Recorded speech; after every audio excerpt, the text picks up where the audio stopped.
Yo, here's some ideas which hopelessly divide us. No sense of humor. Some people become irate if someone even laughs at them and consider laughing at another's beliefs almost damnable. Yet isn't that dangerous and oppressive?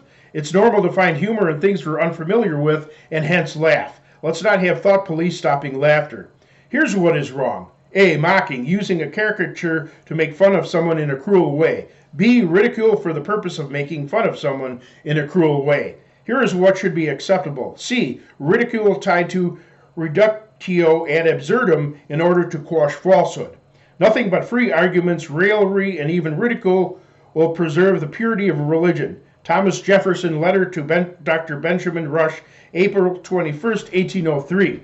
This can also apply to politics and other forms of ideology. Also, D. Laughter for comic relief. With humility, we accept laughing, ridicule, and even mocking. Without humility, we have wars and conflicts. Relativism. Supposedly, most people don't believe that absolute truth exists. Hardly.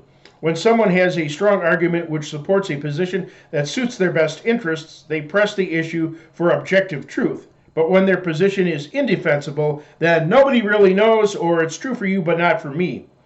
Yet nobody argues that 2 and 2 make 5, squares are round, or that Martians snack on moon rocks. Relativists only apply relativism to faith and morals, how we're supposed to live. Besides, relativism is a self-contradicting proposition. It's true for everybody that nothing is true for everybody. This separates everyone from everyone else, locking them into their own ego. It invites those with the largest army and biggest guns to step into the resulting chaos and enforce their values on everyone.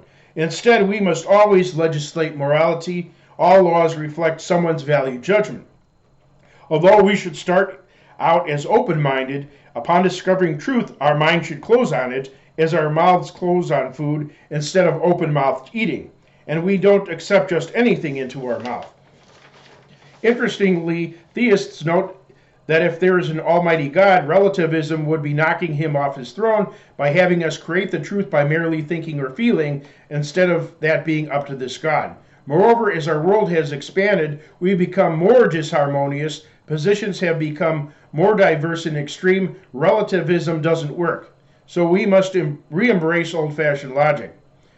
Closely related to relativism is magnifying exceptions to general rules so as to dismantle those rules.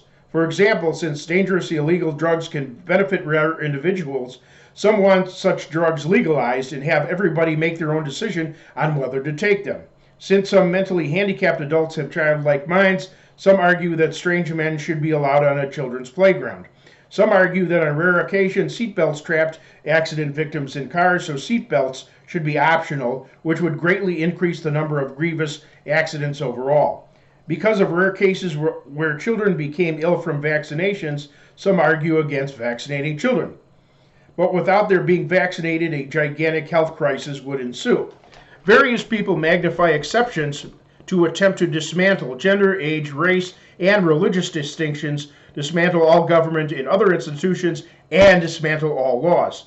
We cannot examine each individual case, cannot know the future, and cannot have millions of unqualified people also demanding to forego the rules.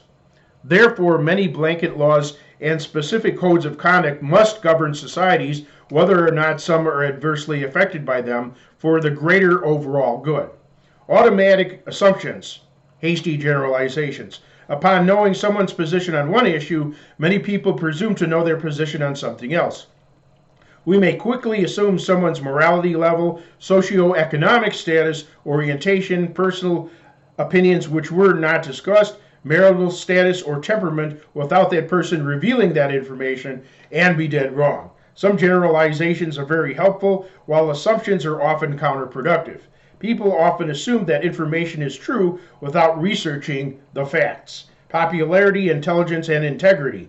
I promote fairness and treating others with kindness, extending to the entire animal and plant kingdoms. However, that does not equal blanket equality, which is bad science fiction. False equality in action, democracy, excludes the personality and replaces it with the majority, who might be characterized by cowardice, ignorance, incompetence, or stupidity.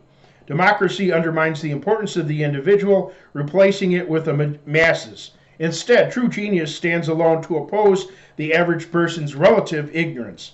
Blessing never resided in the masses, but in society's creative heads, who therefore should be seen as humanity's benefactors. It is in our best interest to safeguard their most decisive influence and facilitate their activity. This interest cannot be satisfied nor served by the average person, who either cannot reason properly or is inefficient, but solely by leaders endowed with natural gifts. The majority should never make final decisions, only extraordinarily intelligent persons should. Most troubling is the Dunning-Kruger effect. Less intelligent and less competent people tend to think they are more intelligent, learned, and competent than those with greater intelligence and understanding, partly because the less intelligent are the great majority and assume that the majority must be right, and also because they lack the brain power to understand where they could be wrong. Beware of falling into this trap.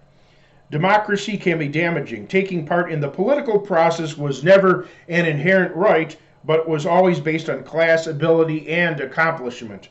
Systems of loose democracy have been purposely manipulated, such as when carpetbaggers and scalawags focus their attention on illiterate voters. Those who have not learned from history are doomed to repeat it. Consider 10 reasons why democracy doesn't work, an article on the internet. Besides, some who recognize others as extra intelligent act bewildered when these intelligent people have ideas far different than themselves. In other words, average people think they are brighter than very intelligent people. True insanity. Others claim to be highly intelligent themselves. Yet truly intelligent people should not need to declare it. It should be self-evident. Unfairly evaluating the intelligence of others in roundabout ways happens regularly, such as showcasing someone's education level. The so-called intelligentsia is highly condescending towards anyone who has not been dragged through their obligatory schools and had the expected knowledge pumped into them. They ignore true abilities, but instead consider how indoctrinated into their rhetoric you are. To them, the biggest empty head, if wrapped in enough diplomas, is worth more than the brightest man who happens to lack these costly envelopes. Rather, only one's manifest ability to analyze pertinent issues and ascertain the truth about them should be considered. See a video. Non-college educated does not mean dumb. And when considering any subject, the only worthy knowledge is that which applies to the subject at hand. Third, integrity is paramount. Even if someone is illiterate yet truthful, what they say has more value than what a neurosurgeon who is a pathological liar says. A common misassumption is that whatever authoritative title someone has, they have the same integrity as the role itself implies. Instead, decisions must not be enforced by or on behalf of people who are merely brilliant, but only those who are also conscientious, competent, and responsible. Ad hominem fallacy, attacking the person while ignoring their argument. This is the most common problem in debates. We have simple personal attacks. So-and-so is labeled mean, arrogant, weird, offensive, etc., often without proof. Even with proof, this is irrelevant to their argument. Then we have poisoning the well, bringing up another person's past in an attempt to discredit them, or trying to discredit their sources. A reverse ad hominem distortion is appeal to popularity. An appeal to popularity and circular reasoning would be, since Joe Grubble is a New York Times bestselling author, his is a must-read. Stay tuned for part 2.